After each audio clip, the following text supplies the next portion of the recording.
Hi everyone, welcome back to my channel. I'm Aletha of Ribbons and Zippers, and I am so glad that you stopped by today.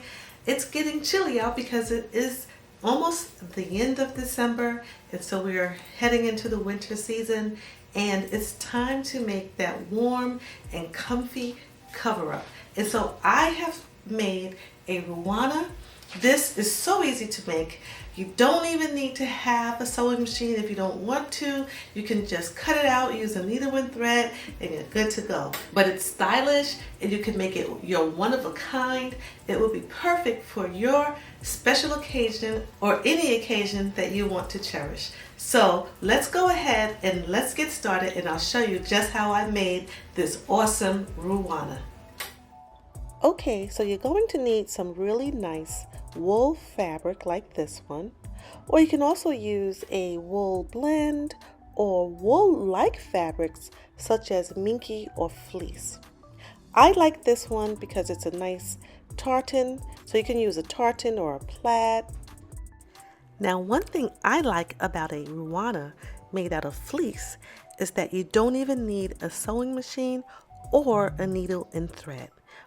All you need to do is cut your Ruana out to size, make a slit in the front, add a few fringes along the bottom, and you're all set. Now for me, I love to be creative, so I am going to add a border around my whole Ruana, and I'm also going to add a beautiful braided detail. So for that, I am going to need to have a few things. I'm going to need to have my border, which I am going to be using a 1.5-inch grosgrain. It's in black, and I am also going to use a beautiful satin braid for detail.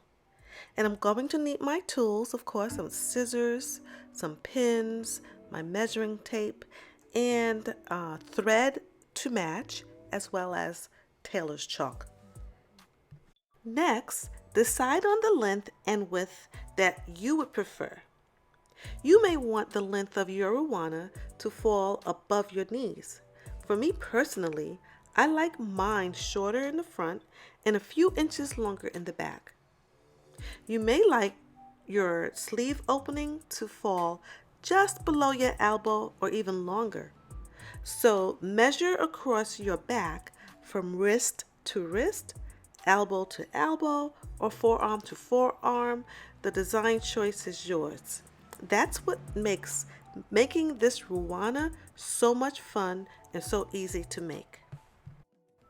Okay, so now I have determined my desired length and width, and I determined I want my width to be 40 inches, so I trimmed my fabric down, and that allows my Ruana to fall just to my elbows when I'm wearing it. Next, I want to fold my Ruana in half widthwise on the table, and then adjust the top layer to my desired length for the front. I am going to have my front to be a little bit shorter than the back. So once I have that measurement, I am going to get my fabric folded nice and neatly at that desired length. Next, I am going to cut out the front of my fabric for an opening, and I chose to do a rectangle in the front rather than having just a slit for an opening. So what I did is I measured my neck circumference and I divided it by half.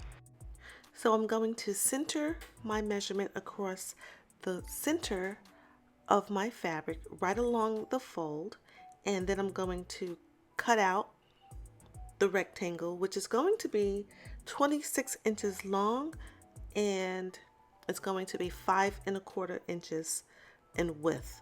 So I'll cut that out, and that's going to be my opening. Okay, so now I'm going to measure my back, which is the back of my garment, and I'm going to cut along my fabric so that it's about 2 inches longer than the front. That's my design choice. Yours may be different, but I just like that feature so that the back is a little longer than the front. Okay, so I'm going to wrap my Ruana all the way around with my grosgrain binding. Now this is 1.5 inches, so I'm going to fold it and it's going to wrap all the way around.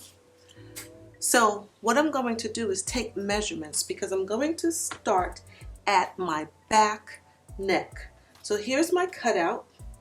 This is the front and this is the back. And I'm going to start wrapping so that I start here. I'm going to overlap my grosgrain by 1 inch. I'm going to go all the way around, all the way to the bottom, all the way to the back and stop. I'm going to go one way and then I'm going to go the other way. But I'm going to take measurements. With my fabric folded in half lengthwise, I'm going to start from my center back and I'm going to measure from corner to corner all the way around until I go back to my center back at the bottom of my fabric. And I'm going to do this so that I can get an accurate measurement for my grosgrain. I'm going to make sure that I leave 1/2 inch to overlap from each end. Once I have all of my measurements, I'm going to mark those points with chalk. This is the point where I need to pivot my grosgrain at the corners of my fabric. And then I'm going to take it over to the machine and stitch with a wide stitch so that I'll have a permanent marking just in case the chalk rubs off of the grosgrain. I'm going to cut 2 pieces of the grosgrain, but before I do, I'm going to give it one more measure with the grosgrain, checking the points all the way around. It's always better to check twice and cut once. Okay, so perfect. I have measured all of my pivot points. They came out perfect. And now I'm just showing you that I made a stitch on my grosgrain so that I will not miss that pivot point because sometimes the chalk mark rubs off. And I went ahead and I made 2 duplicate pieces. Now to make sure that my satin braid does not unravel when I'm working with it because I need to cut it to length, I am going to sew across the braid with a small stitch, the shortest stitch that I can, so that I could cut and my braid will not unravel. So I'm actually going to make 2 passes and I'm going to cut in between the thread so that my braid will not unravel. Now I am going to hand sew my satin braid onto my grosgrain with a needle and thread. But before I do, I am going to attach the 2 pieces together at the center neck back with a 1-inch seam allowance. Okay, so this is a sulky. It is a sheen or a shiny type of thread. It has that beautiful sheen. I am using this because my braid is a nice satin braid which has a sheen. So I'm going to match the thread with the satin braid.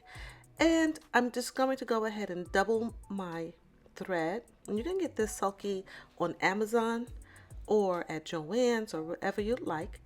And I'm just going to double my thread and it's going to take some time.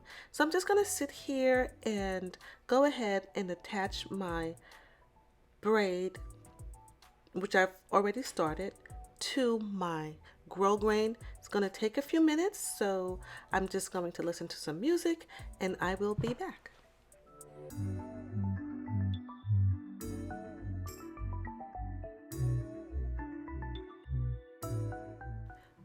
Okay, so now that I have my braid attached to my ribbon, I need to go ahead and make sure that my braid is even all the way across.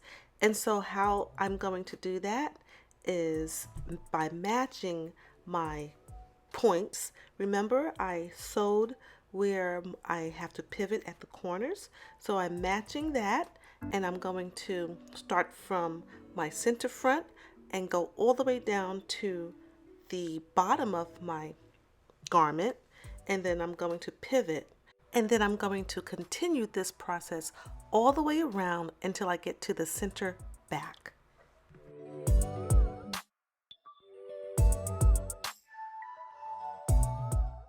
Now when I get to the end of my braid, I want to neatly tuck it into my ribbon.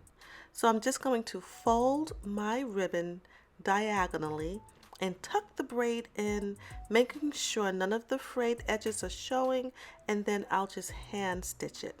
Now this is going to take some time again because it's a delicate process to hand stitch the ribbon onto my garment, and it's going to take some time. So again, I'm just going to go ahead, listen to some music, attach my grosgrain to my Ruana, and then I will be back and I will show you the finished product. Okay, so here it is. This is the finished product.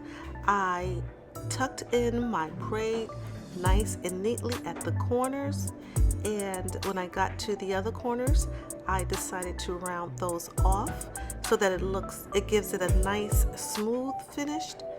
Also, I did a nice running stitch all the way around so that it looks nice and neat.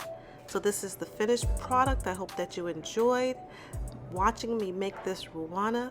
Please like and subscribe and come back so you can see more of these beautiful creations.